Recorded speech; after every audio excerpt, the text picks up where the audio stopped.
reiniciando a minha fala, é um prazer ter você aqui, Cláudia, conosco.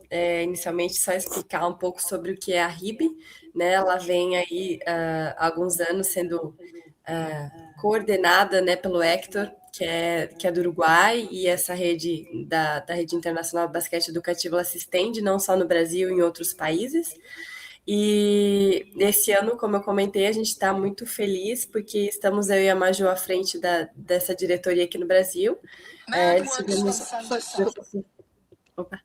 Antes tivemos aí o professor Dante, também a professora Daí do Paraná, e agora Sim. estamos em conjunto aqui com nós duas, então né, somos privilegiadas de estar nessa posição também, podendo ajudar não só os treinadores, professoras, né, enfim, todo mundo aí que respira o basquete aqui no nosso país. Então, eu te agradeço, né, por estar aqui conosco, fazer uma breve fala sobre essa imensidão que é o nosso basquete feminino, né, e também trazer a tua experiência, né, enquanto historiadora, enquanto uma pessoa que pesquisa, né, não só acredito que a parte do basquete, mas também o esporte feminino, né, Cláudia, de uma forma geral.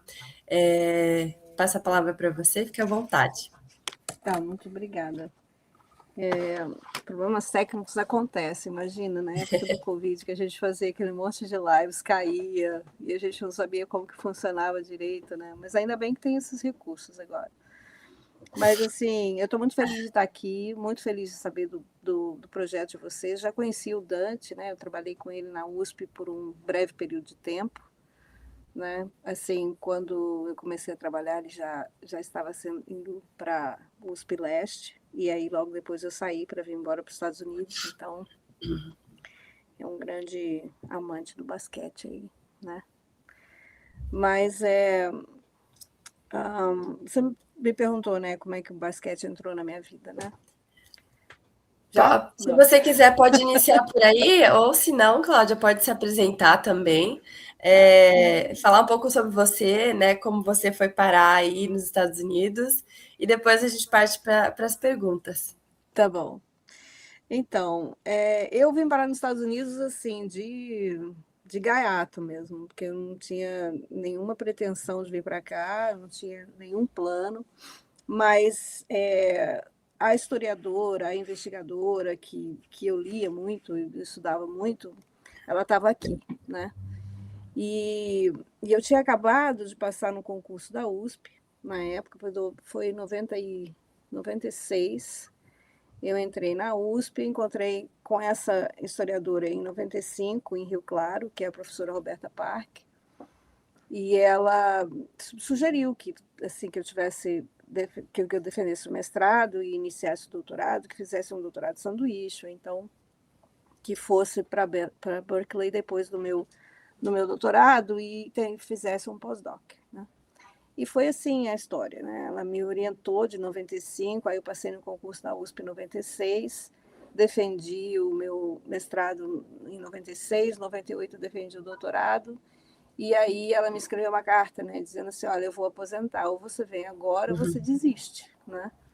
E aí foi tudo deu muito certinho. Aí eu vim para cá, fiz meu pós-doc e é aqui que tudo começou, né? Assim, até o meu trabalho hoje, eu já tinha sido recrutada naquela época, mas eu tinha um compromisso com a USP, que tinha que voltar para pagar os 2 anos que eu fiquei no pós-doc.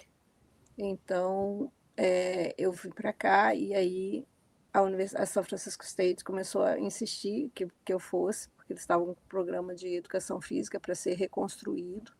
Era um programa que existia há muitos anos, mas estava com muito problema por falta de aluno, porque a história da educação física nos Estados Unidos não vem ao caso, mas assim, quando se tornou a discussão de cinesiologia, a educação física é uma Uhum. disciplina acadêmica, é uma profissão, e etc. Então isso meio que separou as coisas aqui, né? E aí a licenciatura ficou um pouco que relegada, assim, não é cientista, então não é importante, as pessoas não queriam fazer a licenciatura.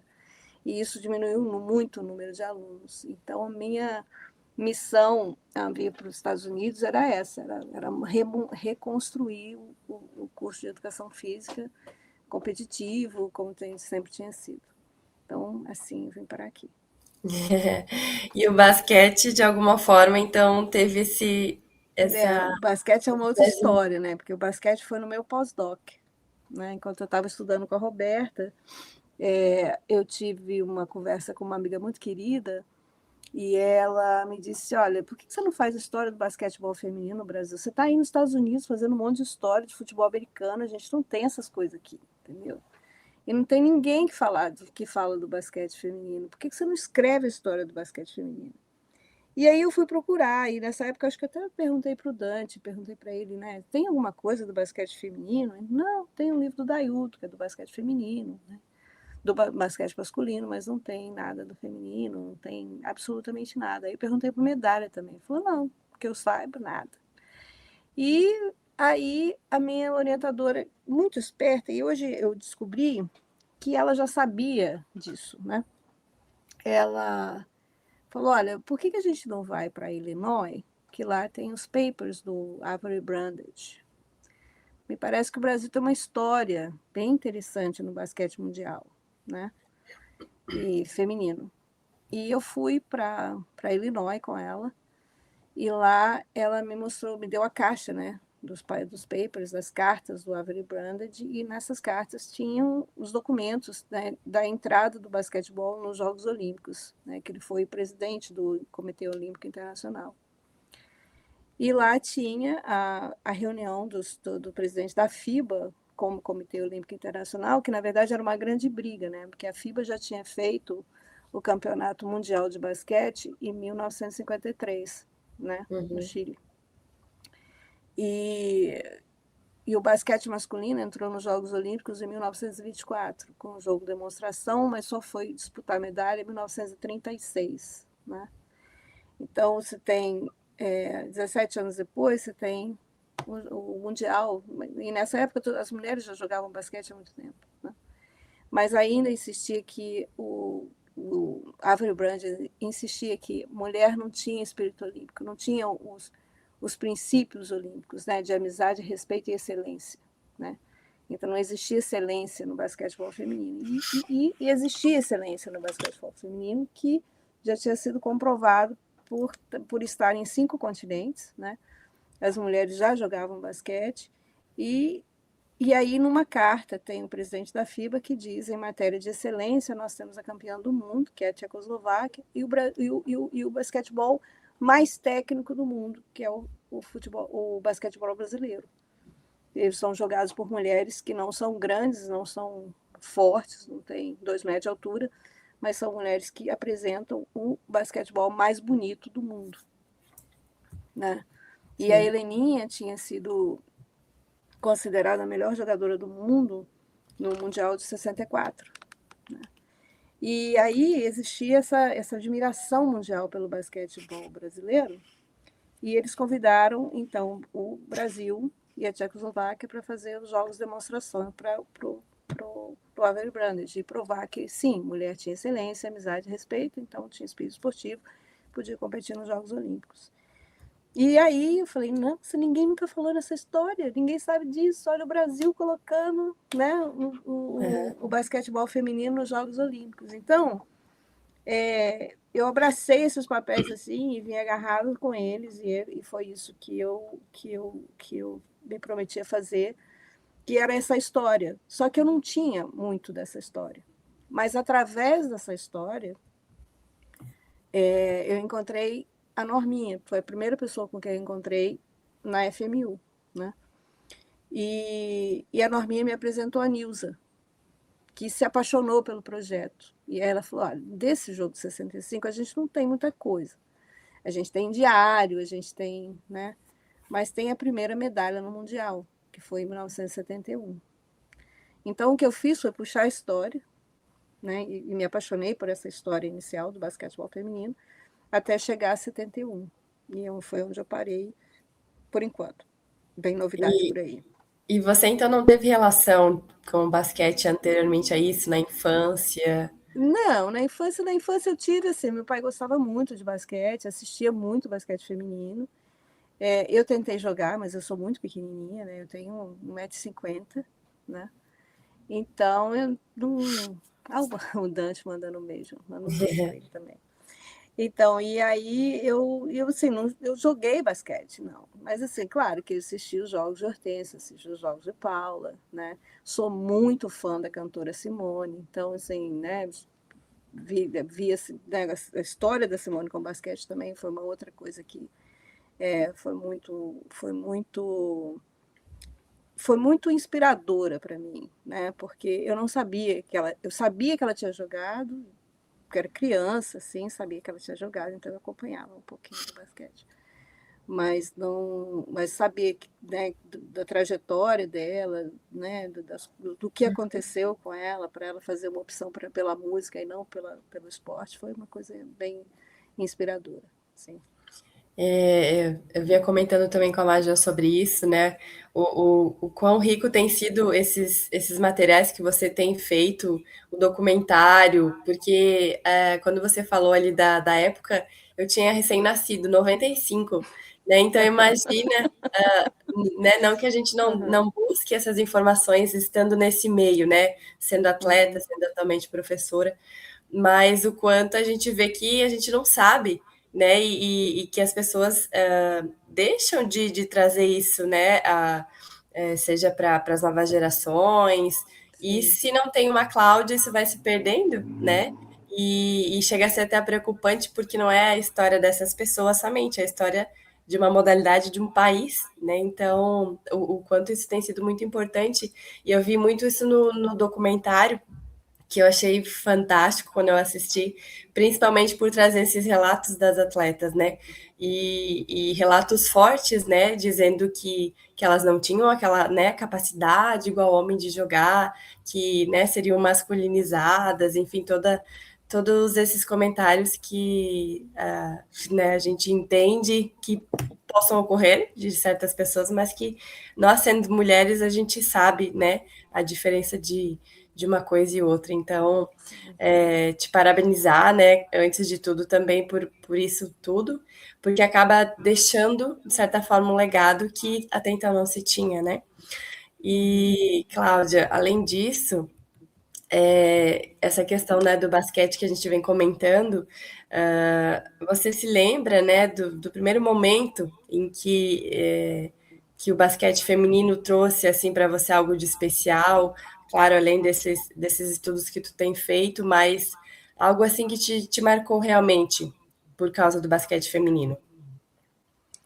Olha, eu acredito que porque quanto mais você procura, quanto mais você vê história, a mídia ela não conta, né, as coisas que tem que contar, né, conta do masculino. Mas é interessante que no Brasil teve um fascínio pelo basquete feminino, né, nessa época, na primeira leva de jogadoras, teve um fascínio dos jornalistas. E assim, eu vejo assim, o que mais me fascina nessa história toda são as manchetes, sabe? Então, assim, olha, um jogo de 101-43, imaginem, eram meninas, né?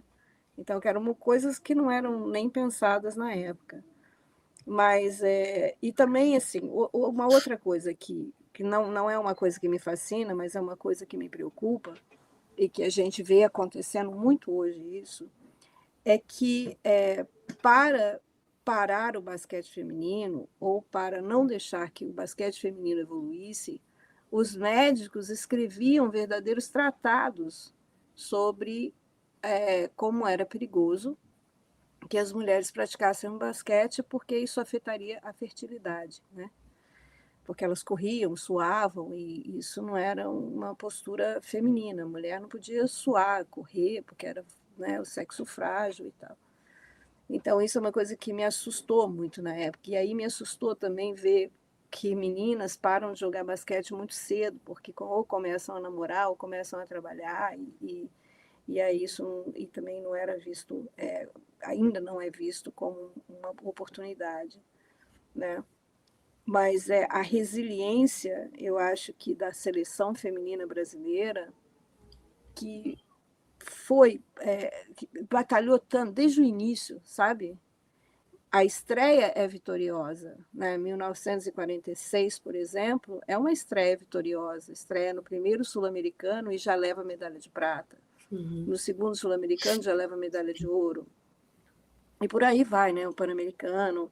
E o primeiro mundial que participa, né? O Brasil só jogava ali entre, né, Paraguai, Argentina, etc. E aí vai participar do primeiro mundial contra, né, os times europeus, etc. E já leva o quarto lugar, entende? Então, eu acho que é um trabalho de muita resiliência mesmo, de muita garra, de muito Uhum. querer ganhar, né? As jogadoras dessa época, todas elas, assim, o que você queria? Eu queria ser a melhor jogadora do mundo, né? E aí você pergunta, quanto que você ganhava? Nada. Né? Com quantos dólares vocês foram para a Europa para uma turnê de 40 dias? $5, né? Em hotéis que, assim, Norminha conta no filme, você deve ter visto, né? Que elas tinha quarto que não tinha banheiro, às vezes não tinha nem onde deixar as malas, né? Então, muita resiliência, eu acho. E além disso, não, né? A gente vê o quanto isso repercute hoje em dia, né? Em várias situações, não só no contexto, né, esportivo, mas contexto político, né, econômico, enfim, a gente vê que ainda há essa diferença, mas que, como você bem falou, as mulheres acabam sendo mais resilientes e se mantendo nos seus, né, nos seus papéis, naquilo que se busca, né, está se propondo a fazer. E acho que, puxando também já uma pergunta a partir desse seu comentário, tu acabou falando da Norminha também, né, Cláudia? Mas eu acho que, além dela, assim, teria algumas outras referências, além de Hortência, de Paula, talvez pessoas mais antigas que eu ou que as pessoas que acompanham também não conhecem, que você admira muito, assim, do basquete feminino? Assim, então, tem uma coisa que eu esqueci de falar para você, que eu acabei me perdendo. Mas eu falei da mídia, né? E quando você faz história, né, você tem, por exemplo, primary sources, né, que são as suas fontes primárias, e aí são todas as documentações que você procura, então são jornais, cartas, bilhetes, fotografias, etc., né? E depois você tem todos os depoimentos, as entrevistas, se as pessoas estiverem Uhum, vivas, né? E para buscar a história do basquete, foi muito mais rico conversar com as pessoas do que propriamente sentar numa biblioteca, sabe? E isso eu assim tenho uma referência imensa, né, nessa história toda do basquetebol feminino, que é a Maria Helena Cardoso e a Heleninha, que foram pessoas, assim, duas pessoas que abriram a casa e o coração para contar exatamente o que aconteceu com elas, né? E, assim, desde criança, como que elas entraram no basquete, como que o basquete era visto, porque além de jogadoras, elas foram técnicas do Brasil e as uhum. melhores técnicas que o Brasil já teve. Isso as pessoas não podem absolutamente nem contestar, né? E assim, as pessoas melhor técnica, melhor treinadora, mas foram pessoas que tiveram uma visão de jogo dentro de quadra e passaram essa visão de jogo de dentro de quadra para montar as suas equipes, entendeu? Então são duas pessoas que o Brasil inteiro conhece, né? E as pessoas da sua geração, né, devem conhecer por causa dos seus pais ou por causa das pessoas que estavam lá. Mas quem assistiu, por exemplo, elas foram as pessoas que participaram desses jogos de 1965. Né? Em 65 estava lá Maria Helena, Heleninha, Norminha, Nilza, Delcy, né? A Maria. Oh, meu Deus. Álvares. Mas a Álvares faleceu há pouco tempo. Né? Angelina, né, que o mundo sabe porque tá lá no livro, mas foram pessoas que participaram desse jogo que colocou o basquetebol nos Jogos Olímpicos, que é uma coisa que você fala assim, ganhar uma medalha olímpica, você vai ser sempre lembrado. Agora, quem abriu o caminho para que isso acontecesse, né, se não tiver quem fale sobre eles, a gente acaba esquecendo. Então, assim, se você me perguntar assim, quais são as minhas referências dentro do basquete feminino brasileiro, aí põe a Cida Cardoso, né, que foi a primeira da família Cardoso, está nos jogos, está na seleção brasileira, participou do primeiro mundial, participou do segundo mundial, depois aposentou e a Maria Helena entrou no lugar dela, né? A Heleninha, Maria Helena Campos, que foi a mulher que iniciou a história de base, né, da importância da criação das escolinhas de base para isso, e por que é referência, né? Essas escolinhas de base que a Heleninha começou junto com a Maria Helena lá em 1986, antes um pouco até em Piracicaba, né, quando elas começaram a trabalhar com a Unimep, foram essas escolinhas de base que sustentaram essa, digamos assim, a nutrição da equipe adulta até 2004. Uhum. Acabaram as equipes de base, acabou esse ciclo de formar campeãs. Uhum. Né? E elas fizeram isso em todos os lugares por onde elas passaram. Né? Pela seleção, pelo BCN, antes o BCN era o Unimep, né, em Osasco, depois, mais tarde, no Vasco. Elas fizeram isso lá na Espanha, quando foram técnicas lá, entendeu? Então, assim, com referências dessas pessoas que vieram lá desde o início e as duas. Hoje, dois pilares do basquetebol feminino brasileiro que construíram essa equipe vitoriosa, né? Essa geração de ouro que durou até 2004. Aí 2004 eu falo que é o último, né, nas últimas Olimpíadas tiraram o quarto lugar. Né? Depois disso a gente ficou aí na briga para classificar e sem Pan-Americano, sem nada.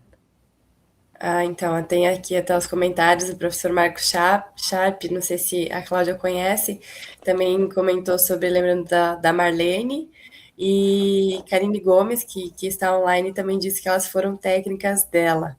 Olha tem só, a Marlene também, Marlene... Que incrível, né? Olha, eram fantásticas a didática e detalhe.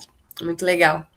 A Marlene foi incrível. A Marlene foi uma das melhores jogadoras que o Brasil também já teve. Capitã, enorme, era a mais alta do time, entendeu? Também tem uma carreira maravilhosa, tanto em clube quanto na seleção. Né? Então a gente não pode esquecer mesmo. Então você faz, põe todo mundo nessa época aí, que está lá no livro, que eu vou falar o nome de todo mundo. Esqueci algum, né? E também puxando... A Nilza que eu falei dela, Nilza Elzinha, acabou de ser homenageada em Paraguaçu, né? Ela contribui lá com o clube, tem equipe de base também, entendeu? Essas mulheres nunca pararam. Você vê que uma coisa interessante? Elas sempre fizeram pelo basquete.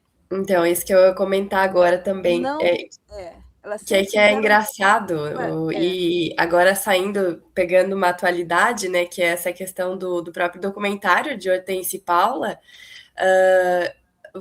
eu desconheço, tá, se existe algum outro que elas tenham feito, as duas em conjunto, eu acredito que não, mas porque, né, só agora, depois de tanto tempo, referências também, se a gente for comparar aí com profissionais, por exemplo, do futebol, né, ídolos do futebol, que isso aconteceu, né, há muito tempo atrás, sempre se teve documentário, filme sobre essas personalidades, eu fico pensando o que diferencia, né, elas, grandes nomes, algo agora em 2026 sair somente, né, Cláudia? Isso também é algo que eu não consigo isso não entra na minha cabeça do porquê que existe isso. Não são menos, né? Fizeram muito, pelo seu país. E por que isso acontece, sabe? É uma dos questionamentos que eu fico, principalmente depois que saiu essa notícia, do porquê que isso acontece. Elas não deixam de ser menos, né? Do que ninguém enquanto atleta, enquanto né, que idolatrava o seu país, então é difícil de compreender, né? Você sabe, você falando isso, teve uma coisa muito interessante. Eu só queria lembrar aqui que o Dante está lembrando, né, de São Caetano, né, e Santo André, são duas referências aí do basquetebol brasileiro, e a resiliência também e a força da Laís, né, que deixou no lugar dela a Arilza, né, um super pupila que leva o Santo André aos campeonatos ainda até hoje, né.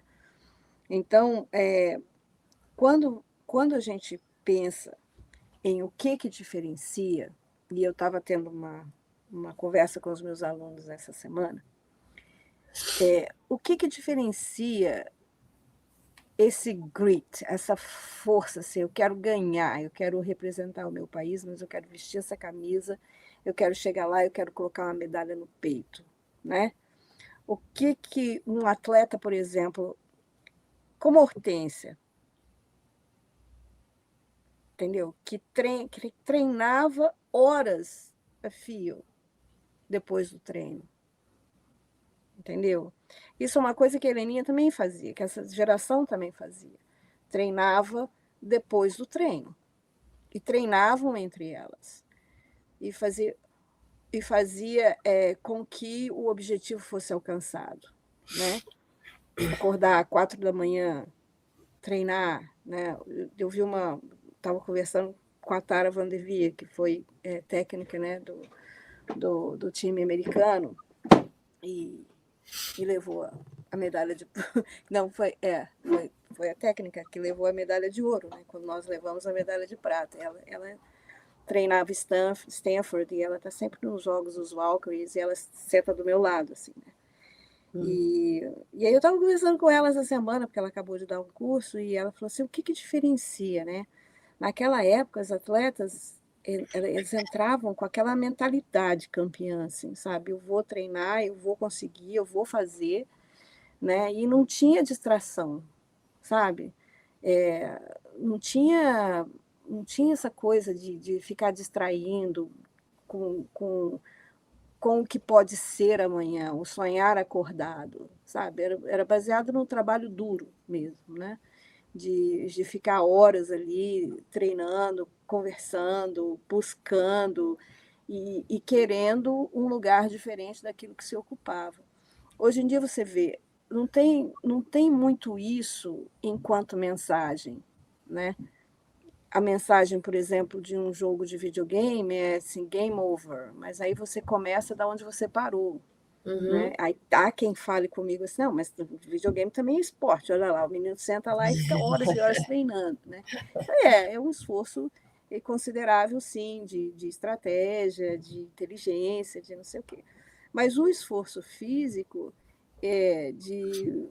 Sei lá, eu acho que o Dante deve lembrar isso quando a gente via o Ayrton treinar, sabe, correr ali no CPUSP com cobra e fazer toda aquela atividade física que ele fazia. Quer dizer, isso era sentar no carro e correr, mas assim, sabe, não era só aquilo, ele tinha que ter um treinamento físico bem forte, né? Então, eu acho que a mentalidade hoje é que sei lá, se eu não preciso fazer tanto esforço, sabe? Eu não preciso treinar depois, eu preciso saber jogadas, né? E aí é uma coisa que eu vejo aqui nos Estados Unidos, né? Assim, quando eu vejo as meninas treinando para o Valkyries ou do treino dos Warriors que o meu filho foi ver outro dia, os caras ficam lá, são 300, né, que a Heleninha chamaria de molde, né? Os arremessos, eles ficam lá assim, 300, 400, entendeu? Enquanto e os que não caem não contam, sabe? Sei lá, a busca de uma transcendência pessoal, entendeu? De transcender o próprio limite. Eu acho que esse sentimento é o que está faltando, esse treinamento para essa mentalidade campeã, assim, eu posso ir além de mim, né? E ainda tem também, claro que é falta de recurso, falta disso, o quê. Mas aí eu fico vendo assim, falta de recurso, isso, aquilo, outro, né? Tem uma história que a Paula conta que é muito interessante, que ela passa na rua e ela vê uma tampa de um vaso sanitário, né? E ela põe ela vai e prega aquilo lá, e é ali que ela faz a cesta dela, né? A Heleninha, quando era criança, pulava o muro do clube para jogar do outro lado, entendeu? E treinar com os rapazes, assim, né? Então, assim, eu acho que é isso que falta, sabe? Esse grit, né? Que bom que tu trouxe essa questão, mas eu digo também justamente enaltecendo ídolos, né? Quando a gente pensa nesse sentido de mídia, né? Claro que a gente não pode comparar o futebol ao basquete no Brasil, porque né, não tem comparação, mas o quanto esses ex-atletas ou, né, enfim, tem essa mídia do lado deles, no sentido de não deixar essa história morrer por parte, né, daquele do futebol, e como eu vejo que no basquete isso não acontece, né, e aí por isso que eu falo agora sobre essa questão do porquê só agora, né, essas atletas serem enaltecidas, serem, né, mostrar a realidade do que era o treinamento delas, a vida delas. Talvez antes tarde do que nunca, ok, né? Mas isso poderia ter sido feito já há muito tempo, né? Isso poderia ser feito há muito tempo, e eu acho que quanto mais historiadores escreverem sobre isso, melhor, sabe? Porque eu acho que Com cada um certeza. tem um ângulo, cada um tem uma forma, e quanto mais documentários saírem, melhor, entendeu? Porque também tem um outro lado. Outro dia alguém me chamou a atenção, mas você não fala de coisa ruim do basquete, não é? Eu falo, não falo, porque já falando bom, o que de bom há no basquete, né? As meninas não se inspiram, imagina se eu ficar falando de coisa ruim só, entendeu? As coisas ruins, elas acontecem, eu acho que elas têm que ser relatadas, têm que ser discutidas, têm que ser faladas, e etc. Mas a gente tem que sair do lugar de vítima, entendeu? Sim. Para o lugar de atitude, sabe? Não é, me falta isso. Olha, eu preciso disso, entendeu?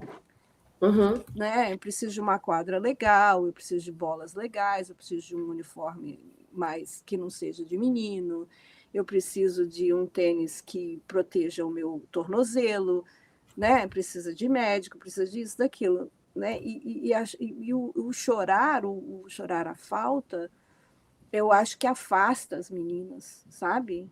Sim. Afasta que. Porque para que eu vou fazer uma coisa ruim para mim, entendeu?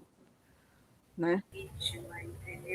Sim. Para o lugar de atitude. Chegando aqui na conversa, tá? Para poder contribuir também. Eu ia ler aqui, Majô, pode pontuar aqui as tuas.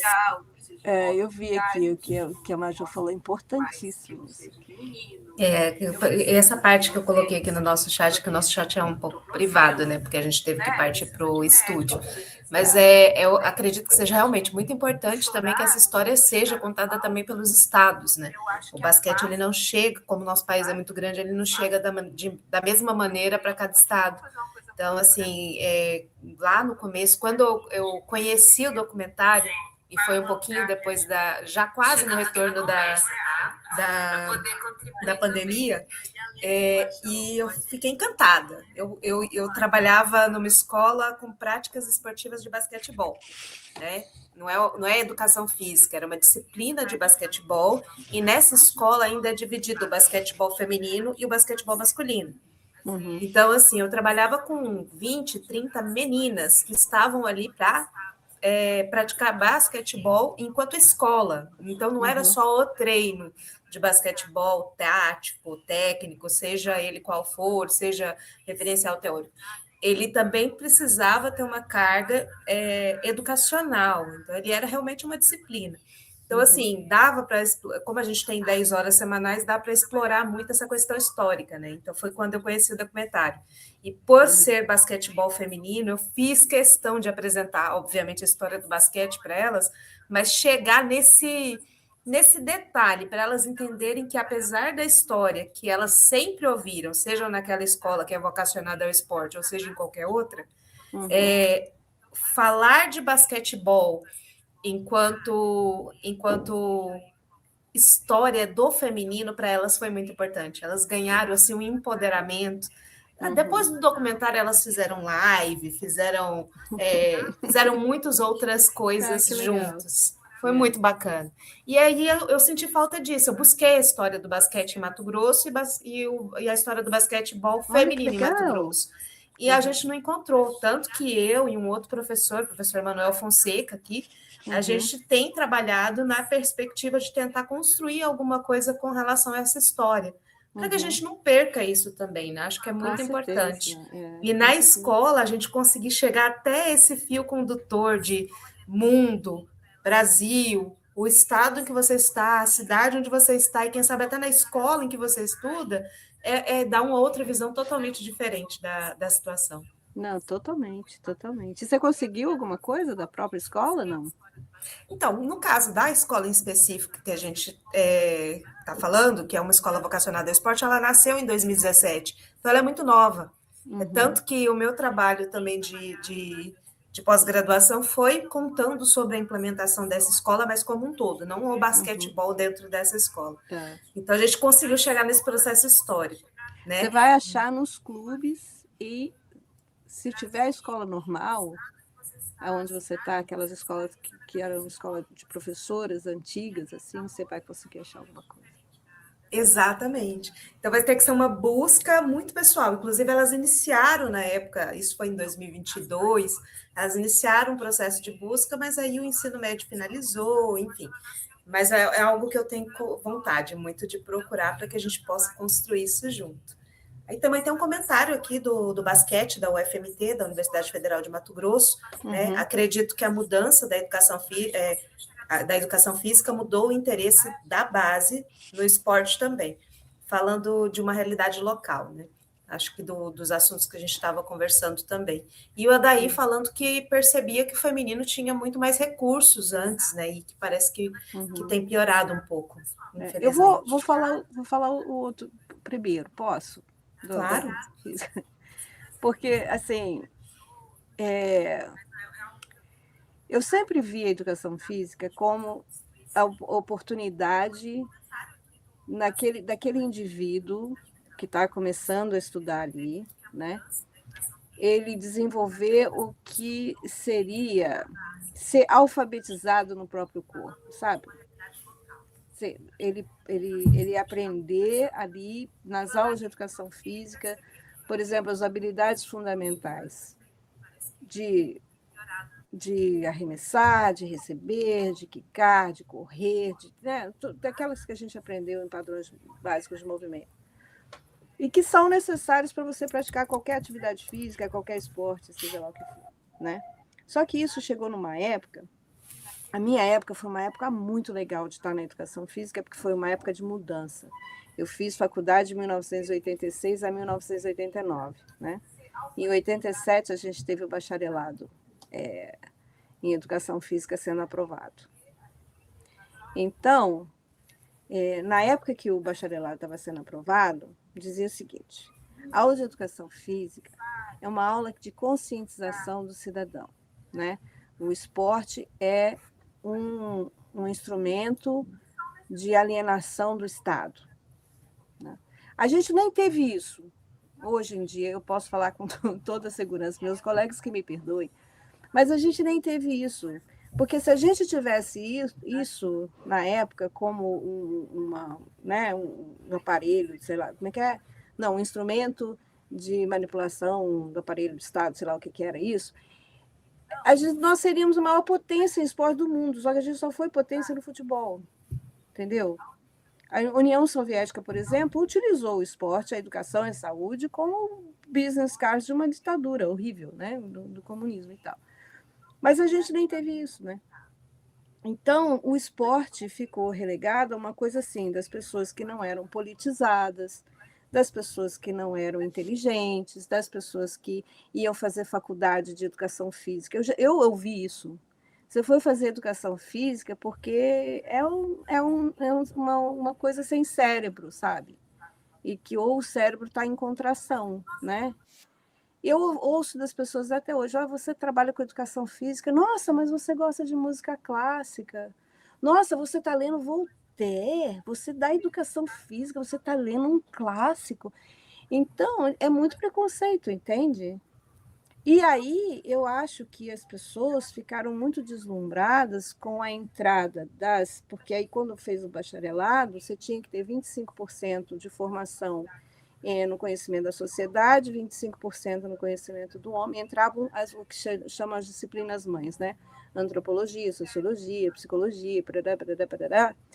E isso aí, meio que as pessoas ficaram um tanto quanto assim: eu estudo psicologia do esporte, eu estudo antropologia do esporte, eu estudo sociologia do esporte. Ninguém quer estudar o esporte, né? Então, porque ficou um nome feio, né? Você ir para a educação física e aprender esporte, eu não estou conscientizando esse cidadão sei lá, do que ele tem que fazer na sociedade para ser uma boa pessoa. E não é bem assim, sabe?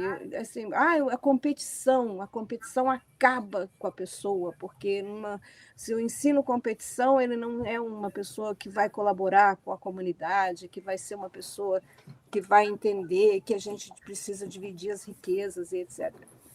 Olha, política à parte, formação de um ser humano é outra coisa, né? A educação de um ser humano para a vida, a educação de um ser humano dentro de uma quadra de esporte, por exemplo, de respeitar o adversário, sabe?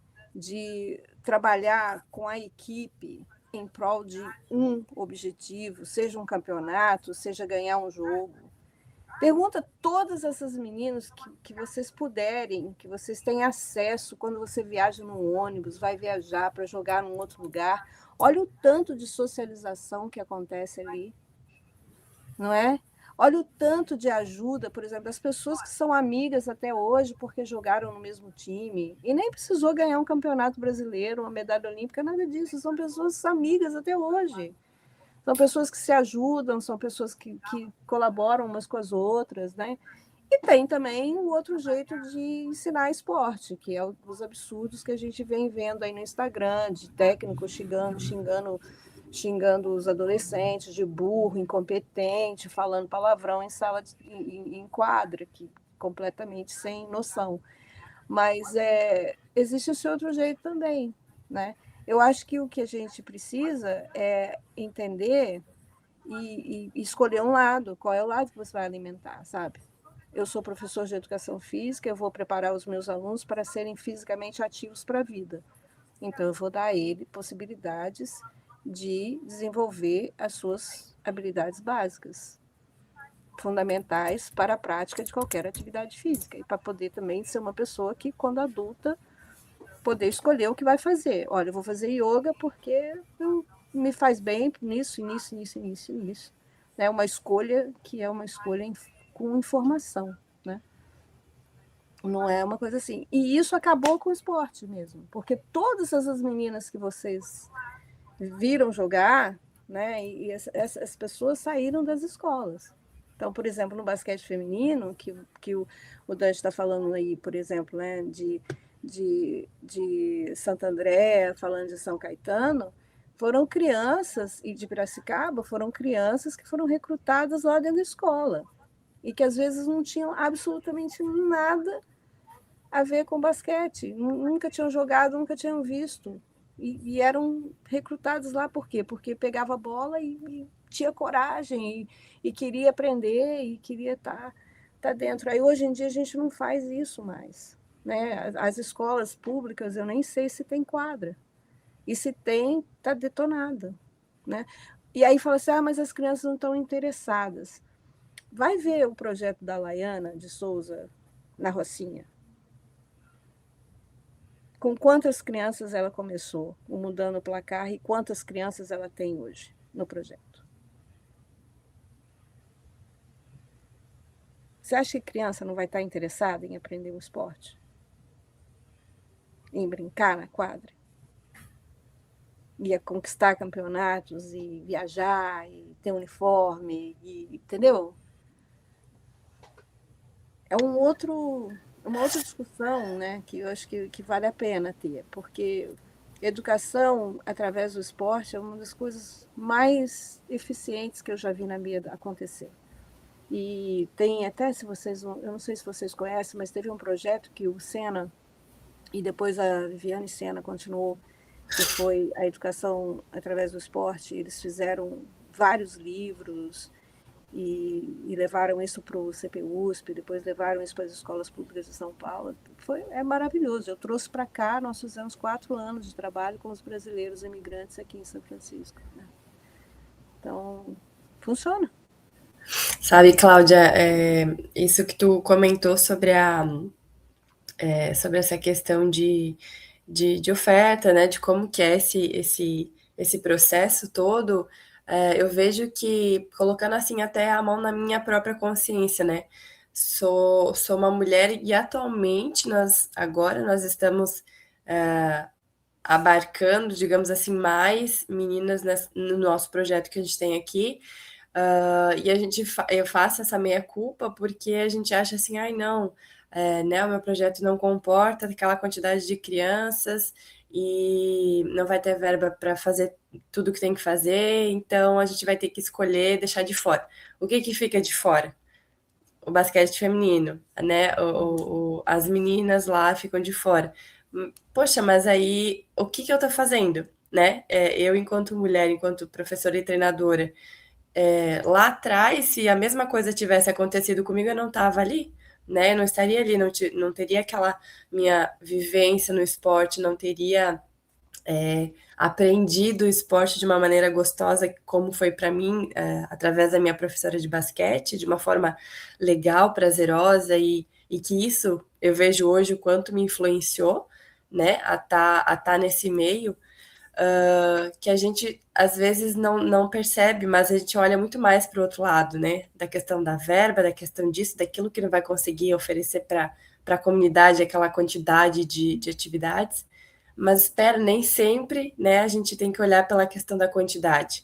Se eu atender ali 5, 6 meninas, tá bom? É o que eu consigo fazer, mas talvez eu já estou mudando alguma realidade, né? E quando a gente olha principalmente para periferias, nessas essas questões de crianças mais carentes, a gente vê o quanto aquilo é tudo para elas, né? O quanto elas saírem daquele contexto de criminalidade e ir lá para o contexto do projeto de basquete da maneira que for, nossa, para elas aquilo está sendo né, algo incrível, que está mudando o dia a dia delas, mesmo ela retornando para aquele contexto tóxico, digamos assim, né, que é muitas vezes nas periferias, mas fazendo, né, um pouco essa reflexão de, não, às vezes a gente também reclama, não tem estrutura, não tem isso, não tem aquilo, mas o quanto também a gente prioriza determinadas coisas, né, enquanto profissional nesse contexto, ou algum outro profissional que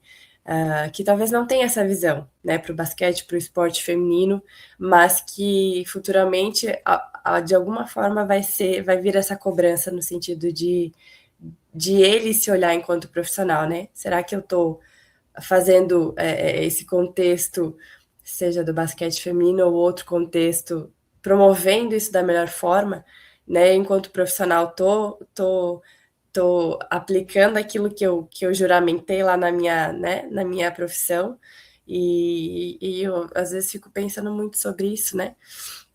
E também outro ponto é com relação a essas atletas, né, que a gente falou, atletas olímpicas, o quanto, se isso passasse hoje nas mídias de uma forma diferente, o quanto elas iriam influenciar, porque como eu comentei lá no início, eu pouco acesso tive a isso, né, a ver elas jogando, por exemplo, a jogos, a tudo isso, se a gente não vai ali na internet buscar, claro que tem, né, mas o quanto isso também iria mostrar, né, para essas meninas que estão aqui, que elas também conseguem, né, porque às vezes não é que não tem a referência, elas têm a referência, mas não sabem onde olhar a referência. Então, uma menina daqui do Brasil está olhando uma atleta lá dos Estados Unidos, né, ok, né, pode ser que ela queira chegar lá, mas por que não olhar para uma Magic Paula, para uma Hortência, né? Então, as referências a gente tem, mas às vezes a gente não está sendo alimentado com essas referências, né? Isso Mônica, é preocupante. Eu preciso complementar um detalhe nessa sua fala, e aí entra o detalhe importante da nossa mediação. E a gente sabe que essa mediação é que vai fazer a diferença, porque às vezes realmente a mídia está trazendo ali só a Clark, trazendo as meninas do esporte americano, mas se a gente, quanto professor, conseguir trazer essa vontade dessas meninas para a pesquisa desse universo, elas se abrem. Eu falo porque eu vi acontecer. Então, assim, chegar numa sala, perguntar quem é Janete, não vou nem colocar Paula e Hortência, que às vezes a mídia traz muito. Quem é Janete? Elas não saberem quem é, mas você incitar ali a pesquisa e elas perceberem que existe um mundo muito maior a ser apresentado para elas, eu vi acontecer que elas se interessam. Elas sentem falta dessa referência aqui, em casa, mais próximas, para que elas possam buscar ser fulana de tal. Elas sentem essa falta. Como vocês eram crianças, vocês não sabiam disso. Mas, por exemplo, as gerações que foram, né, aí, treinadas, né, por Maria Helena e Leninha, as jogadoras tinham as suas próprias alunas, que vinham da rede pública, né? Então, tinha o campeonato das estrelinhas, né? Campinas, uma vez, teve uma época em que a Ponte foi campeã de todas as categorias, desde a base até a adulta. Isso é um recorde assim, que não foi quebrado até hoje, né? E essas menininhas que eram da base eram treinadas pelas atletas principais da Ponte.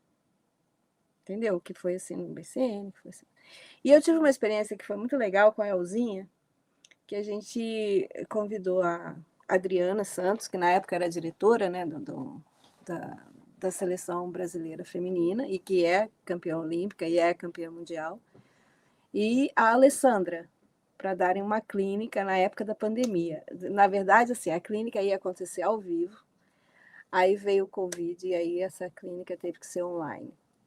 Depois, se vocês puderem, dê uma olhada lá. E a Alessandra, a Adriana conversa com as meninas e tal, e a Alessandra dá o treino mesmo, né, online, super televisão, assim, a Elzinha junto com esse professor do Clube Paraguaçu, eles colocaram uma televisão grande na quadra, e elas fizeram todo o treino com uma campeã mundial. E aí você vê os olhinhos dessas crianças brilhando quando a Alessandra fala, fui campeã mundial, fui medalhista olímpica, olha aqui minha medalha, não sei o quê. E é isso, assim, não é que, por exemplo, que as gerações às quais eu estudei, né, 46, 50 e 60, que elas tivessem ídolos, né? Elas não precisavam disso, né? Mas, como a Mônica fala, assim, essa proximidade, e a Majô diz, essa proximidade local com alguém que deu certo, né? Isso não cria uma expectativa, mas isso demonstra que pode dar certo. Não é? Então, eu sinto falta disso, sabe? Assim, eu sinto falta dessa proximidade das meninas que hoje estão no basquete na seleção brasileira, da proximidade delas com as crianças, né? Eu adoraria ver um projeto em que, por exemplo, elas fossem visitar as escolas, sabe? Desse um treino para as crianças, entendeu? Ou os clubes, sabe? Assim, né? Vai ter, a escola privada vai ter mais oportunidade ainda, porque também, assim, essas meninas não trabalham, né? Assim, elas precisam ter pelo menos a passagem para ir, para viajar, para não sei o que e tal, para ver. Mas eu sinto falta dessa interação que existia no passado, sabe?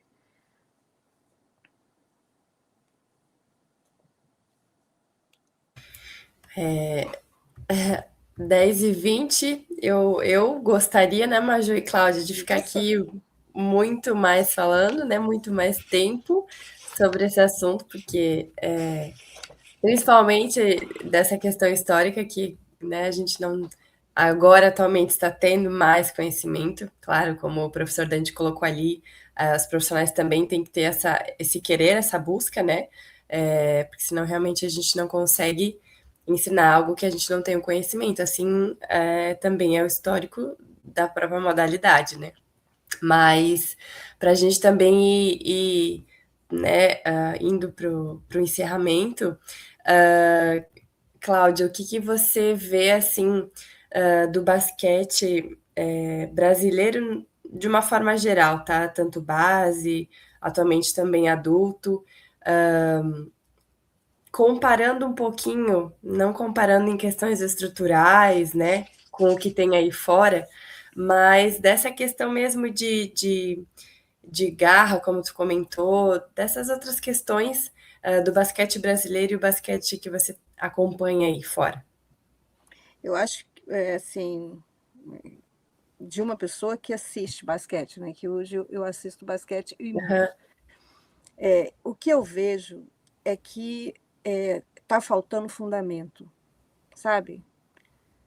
Domínio de fundamento pelos atletas. Domínio do drible, domínio da bola, domínio dos fundamentos mesmo. Porque, assim, de todos os técnicos americanos que eu estudei, né, para essa próxima obra que está vindo aí, todos eles era fundamento, fundamento, fundamento. E só treinavam jogadas depois que os atletas dominavam os fundamentos. Uhum. E assim,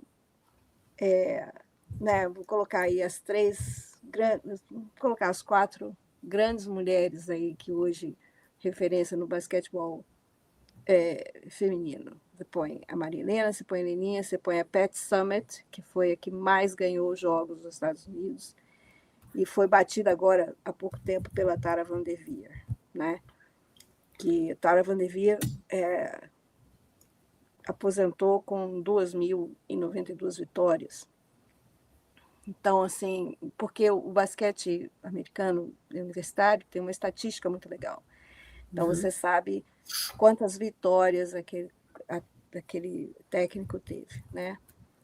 Então, não, na verdade, 1.203 vitórias, e a Tara VanDerveer com 1.203 vitórias e a Pat Summitt com 1.990, alguma coisa assim.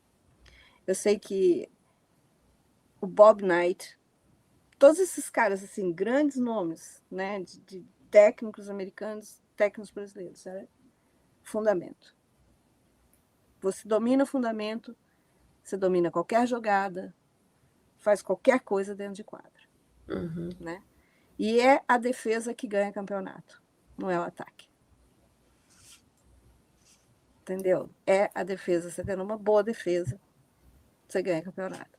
Então, sim, o que eu vejo é que falta trabalho de base, falta gostar de treinar os pequenininhos, ter mais campeonatos para as menininhas, para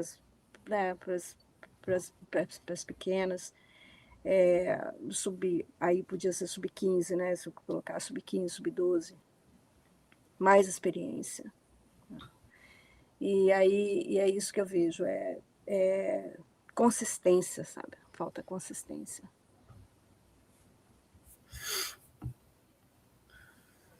Eu não estou nem falando de estrutura, você falou para não falar de estrutura, eu não falei, estou falando do que eu vejo aqui, entendeu? Aqui, sabe uma coisa que é interessante ver? É que como que o time dos sonhos, né, das americanas, como que virou essa potência? E aí, faz parte de uma entrevista também que eu fiz com a Carol Callens, Carol Callens foi a mulher que foi general manager do time dos Estados Unidos em 1992, né? E desde 92 ela vem com o time, e em 92, quando os Estados Unidos perdeu para a União Soviética, ela falou: isso não vai ficar assim, nós vamos modificar essa estrutura. E o que ela fez? Ela foi atrás das jogadoras que estavam jogando na Europa, que eram as melhores jogadoras americanas, e ela estabeleceu um sistema de competição com essas jogadoras americanas. Então, jogar pelos Estados Unidos não é um favor. Eu só consigo chegar lá se eu for a melhor jogadora do país. Então, as jogadoras competem, elas querem chegar na seleção, entendeu? Isso é um diferencial também. E aí você pensa que elas chegam num centro de treinamento, no Colorado, e elas vão treinar a jogada?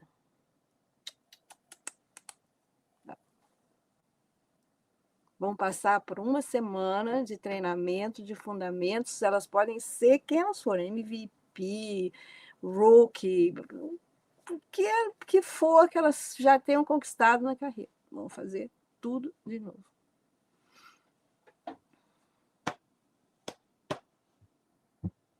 É isso.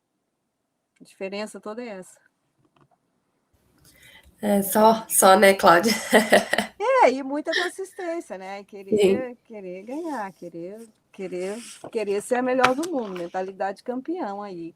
Estudar vídeo, ficar com o técnico até mais tarde, entendeu? E assim, qual que é a motivação extrínseca de tudo isso? É quanto mais eu ganho, mais eu quero fazer. Claro, dinheiro é importante, né? Tá certo. Mas não pode ser a única motivação. Porque quando ele faltar, falta o resto.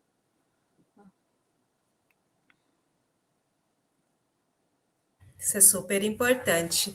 Bom, antes que a Mônica passe aí para umas perguntas também importantes para a gente conseguir compreender melhor o contexto, queria lembrar todo mundo que lá no link da bio da RIB Brasil, a gente colocou um formulário de presença para aqueles que desejarem receber ali sua declaração de participação, que esteve conosco, que participou, pode estar preenchendo. A gente vai deixar ele disponível por uma semana, até porque por conta dessa alteração de conta, a gente, infelizmente, muitas pessoas não puderam acompanhar, e quando a gente gravar, a gente vai recolocar nas nossas redes sociais, e aí quem quiser e desejar ter o seu certificado também de participação, que esteve conosco, que conseguiu trocar um pouco e entender um pouco do que a gente tem conversado aqui, pode estar solicitando através do link da bio. Vão ter 2 links lá. Um é a Linktree, que traz todos os links nossos oficiais, e lá você vai ter canal do YouTube, o nosso site da RIB, com as informações, nossos livros, nossos audiolivros,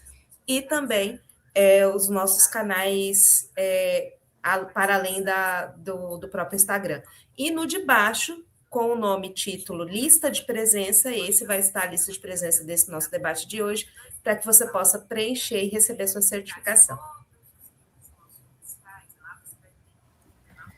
Obrigada, Major. Sempre muito atenta a tudo.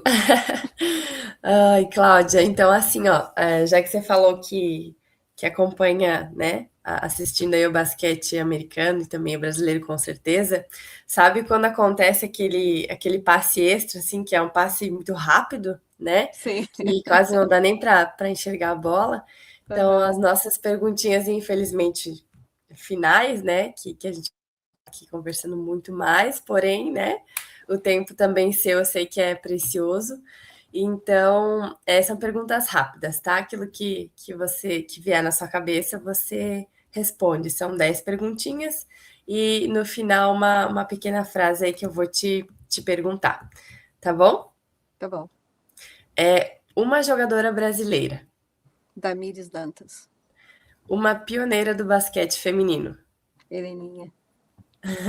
Um momento histórico do basquete feminino. 1965.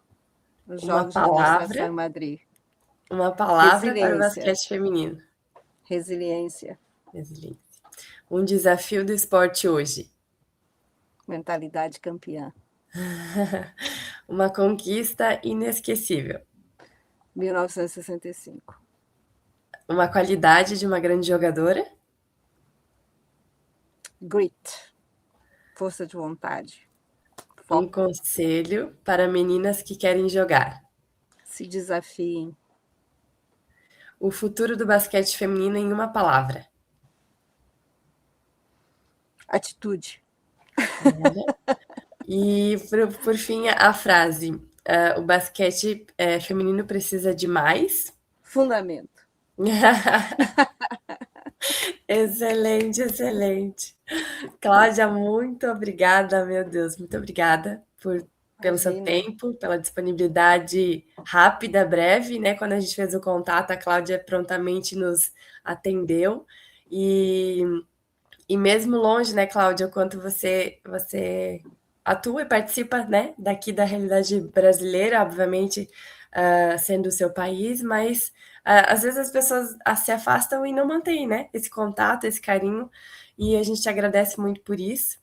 E estamos sempre à disposição, né, de você, sempre que precisar também de nós, estaremos aqui. A RIB está aqui e acho que é isso, né, Major? Fico muito agradecida, de coração mesmo.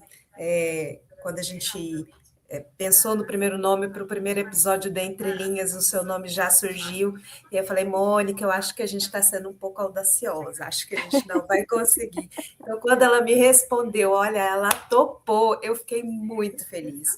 E assim, foi uma felicidade muito grande conhecer o seu trabalho.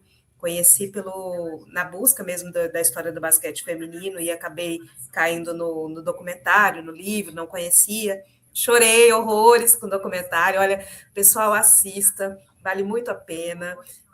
Vocês vão encontrar situações assim que vocês não esperavam. E eu realmente encontrei. E eu chorei muito, emocionei muito, e foi assim, a forma com que eu ensino história do basquetebol, existe o antes da Cláudia e o depois da Cláudia, e isso é fato.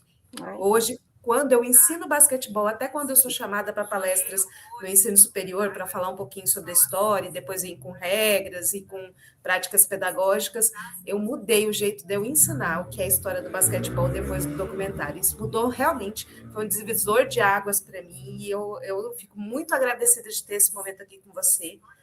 Fica só o gostinho de quero mais. Espero que a gente tenha outros momentos. A gente só tem que aprender uma coisa, Mônica, a delimitar um assunto menor, porque é tão vasto conversar com a Cláudia que a gente abriu 500 parênteses e vamos deixar para fechar em outros momentos. Mas foi muito gostoso. Você imagina, quem está lisonjeada aí pelo convite sou eu, né? Eu acho que o trabalho do RIB é um trabalho muito sério, né? Isso, quando começou com o próprio Dante, já era um trabalho bem desafiador. E eu, assim, fico muito lisonjeada mesmo com o convite, agradeço muito, espero que vocês continuem trabalhando forte aí e que inspirem outras pessoas, né? A continuar a história do basquete, continuar falando sobre isso, continuar debatendo. Eu acho que só o debate e as ideias divergentes é que constroem uma realidade mais duradoura, mais consistente, mais consciente também, né? Ouvir o outro é muito importante, entender a opinião do outro aí nessa trajetória de construção do basquete. Você perguntou de reconstrução, superação. Eu acho que tá na construção. A gente tem uma outra geração vindo aí, outros objetivos, outros caminhos, outra forma de ver. A gente só tem que aprender como que a gente pode criar estratégias para manter esse povo envolvido, tanto com o desenvolvimento do esporte, quanto praticando o esporte, quanto competindo pelo esporte, né? Mas é isso. Obrigada, muito obrigada. Fica aqui, mais uma vez, nosso agradecimento em nome da RIB, em nome do basquete, em nome das mulheres que jogam esse esporte. Você deve ter notado no cardzinho que a gente colocou no Instagram, que a gente puxou uma música, né, em homenagem a Eu Mulheres da vi, ficou tão Sexta. legal aqui. A gente colocou no nosso YouTube a letra completa, viu? Opa! E é de carinho, é de coração mesmo que a gente fez, porque a gente entende o quão importante é. Tá bom, muito obrigada. Eu gostei muito, gostei muito. A Thaís adorou. Que a Thaís é música também, né? Dona da agência que cuida do Mulheres da Sexta, mas é uma cantora maravilhosa, assim. Cantou muito, adoro. E ela falou, "Ai, gente, que música legal que fizeram." Então, muito obrigada. Obrigada mesmo. É nosso presente para você, do pouco que a gente pode aí oferecer, mas saiba que foi de coração. Foi realmente uma gratidão muito grande por esse momento, por esse tempo que você cedeu a nós, para que a gente pudesse fazer essa conversa. E como eu disse, fica aquele gostinho de quero mais. Tá bom. Sempre que vocês precisarem, estou aqui à disposição. Obrigada. Tchau. Enfim, nos despedimos de todos vocês. Agradeço quem pôde acompanhar. Quem não pôde, a gente vai novamente lançar nos Instagrams que foram anunciados. Tivemos um probleminha técnico no início, mas isso não tirou o brilho da nossa conversa. Tá? Atrasou ele um pouquinho, mas a gente conseguiu cumprir aqui a nossa agenda. Então, agradecer a todos que nos acompanharam. Um beijo a todos vocês. E em breve voltaremos, então, com outros assuntos, tanto no Entre Linhas quanto nas demais ações da RIB para 2026.